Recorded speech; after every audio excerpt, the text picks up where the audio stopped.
Coach, I'm just going to say it. You're not losing games because the other team wanted it more.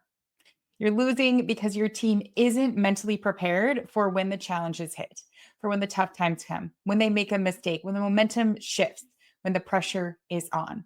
The game plans that work great are the ones that can withstand that too. And you can't train that with physical skills alone. We just got done watching the NCAA March Madness women's tournament where we got to see the top dogs on the biggest stages do just that. Perform under pressure when the stakes are high, when all eyes are watching. And the teams that had players who led with confidence, could bounce back from mistakes and handle the pressure were the ones that all had something in common. I went on a deep dive to find out what that was. It wasn't too hard to find. It was this: mental training. All of these teams that went deep in postseason had one thing in common. They had a mental performance coach or some sort of mental performance training that they were incorporating into their practices and into their training. And in this video, I'm going to be breaking it down for you. The mental training strategies that the top programs are using, specifically how UCLA built one of the most mentally tough teams in the country, and how you can start implementing these strategies in your gym and with your teams. Even if you're like, Bree, I don't have the time, I don't have the money, you don't need it. These things that we're going to be going over today, these top skills that these athletes are learning, are ones that transfer all the way down to middle school and in high school. And if I have not met you, I'm Coach Bree. I am a mental performance coach for athletes, but also a longtime head volleyball coach. And I'm still in it, in the trenches with you, a 4-time state champ coach. And I help coaches develop cultures that they are proud of with mentally strong athletes who are leaders. Let's get into it. These top programs that we just saw compete had a lot in common. Now, UCLA was the front runner when it came to a program who prioritized mental training. And the thing about it is that their results spoke for themselves. UCLA, heading into the NCAA postseason tournament, had its first ever 30-win season, their first ever #1 seed going into the tournament. And Cori Close, their head coach, was the National Coach of the Year. They also had Lauren Betts. I'm sure that you have heard her name, but the story behind Lauren Betts was phenomenal. She came out of Stanford. She was a transfer, but she was one of the #1 recruits in the nation out of high school. But she went to Stanford and only got 9 minutes of playing time.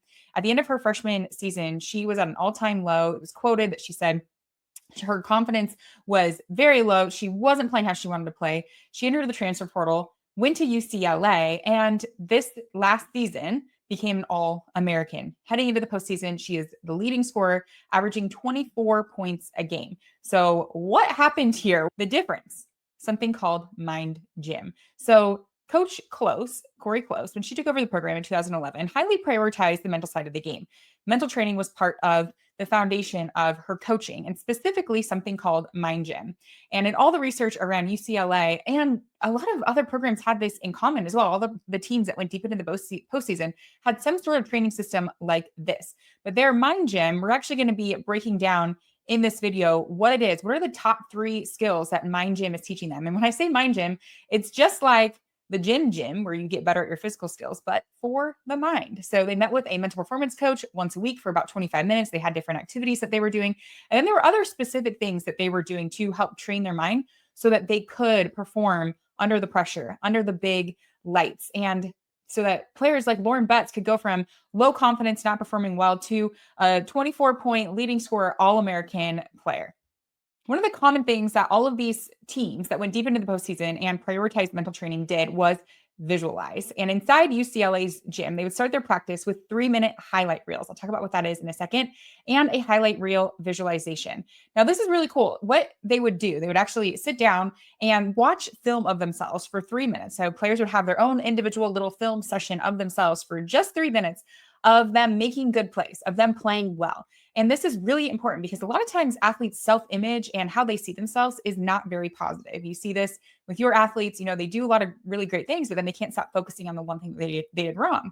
And that's the thing that's overplaying in their head, and that's what they see. So replacing that image and helping them realize, like, hey, no, you are good. You do have the skills. You've got this. And allowing them to see that on film is really, really great. So that 3-minute highlight reel is a staple of what Coach Close's team did. Now, a highlight reel visualization, they also added in a little bit of visualization. So this is really great if you actually don't have access to film and you can't give your athletes film of themselves.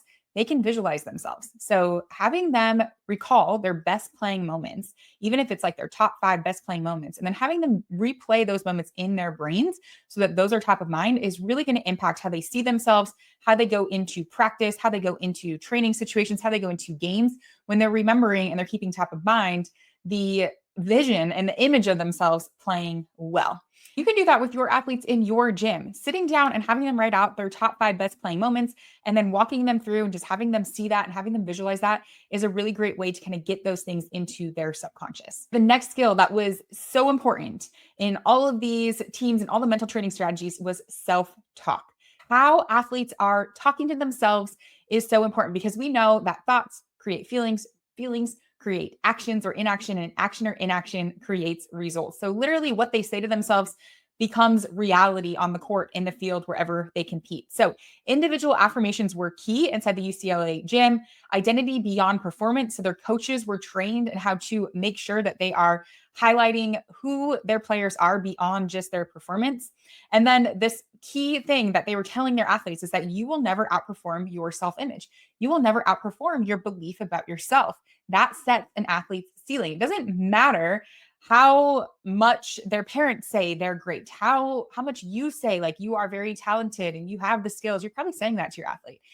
You can say that all you want. If they don't believe it in themselves, they don't believe that about themselves, that is what's going to set their ceiling. So having these affirmations and these mantras that athletes can fall back on are so, so important because get this, when you have an athlete who's in a stressful and pressure-filled situation, what do you want them telling themselves? We were in this situation in the state championship, and I had my sophomore go back to serve.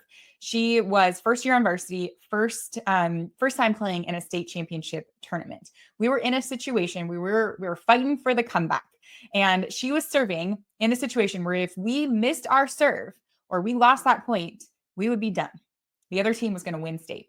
And as she went back to serve, I was thinking to myself, I wonder what she's thinking. Now, we've trained mindset. We have trained self-talk. We have trained these skills all season leading up to this moment. So she went out. Side note, she made her serve. We won the point. We actually ended up winning that set and then winning the next set to win state for a 4th consecutive year. And the reporters actually interviewed her after and asked her, what were you thinking about? That's exactly what I wanted to know. And she said, all I was doing was saying my reset word and doing my breath, doing my reset word. She was relying on and she fell back on what was trained because do you want your athlete in that situation saying what most athletes would say to themselves, which is, I hope I don't miss. I hope I don't mess up. Oh, what is my team going to do if I mess up? Like this moment is too big, right? Because if she's thinking those things, remember, thoughts lead to feelings, lead to action, lead to results. She likely is going to have that play out. She's going to miss her serve. She's going to like be nervous, more nervous than needed. She's going to hesitate and she's going to probably make a mistake. Okay. But when athletes are telling themselves things that are productive, and I'm not saying false positivity, but they have mantras, they have affirmations they can fall back on. That is what they're going to have playing in their head in those moments that matter most. So you could do this with your team. We do this with our team with a daily mindset routine called 3-2-1 Brave. And I break down my daily mindset routine, 3-2-1 Brave, in our free training for coaches. So if you go to coachfreetraining.com, you can register for that free training. I break down what this daily mindset routine is. It's every day before practice, but it only takes about 5 to 7 minutes. And the really great thing about mental training is that you get out more than you put in. Just that 5 to 7 minutes where they're training their self-talk, they're training what they're seeing, that actually is going to lead to more productive practices. It's going to lead to less spirals. It's going to lead to less self-doubt, right? You're actually able to coach a lot easier when you've got the mindset figured out and athletes are able to do this themselves. The third skill is having a failure recovery system. Every team that was doing mental training that made it deep into the postseason said something around this. Everybody had a way to reset. So personal reset cues.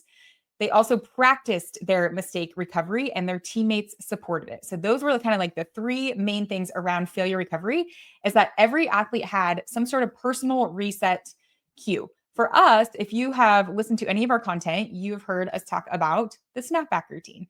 It's a combination of a breath, a reset word, and then on the exhale, some sort of reset signal to ground them in the present moment. But athletes need some sort of way that's predetermined and pre-practiced to respond to challenges that happen in their sport because challenges will happen. You can prepare them as much as you want physically. You can run all the plays, you can give them the scouting report, you can talk about it, but things are going to happen that you can't anticipate, and they need to be able to adapt and adapt quickly. And if you want your athletes to play free and not hesitate, and you want them to take risks, they need to have confidence that when they do, they have a way to recover.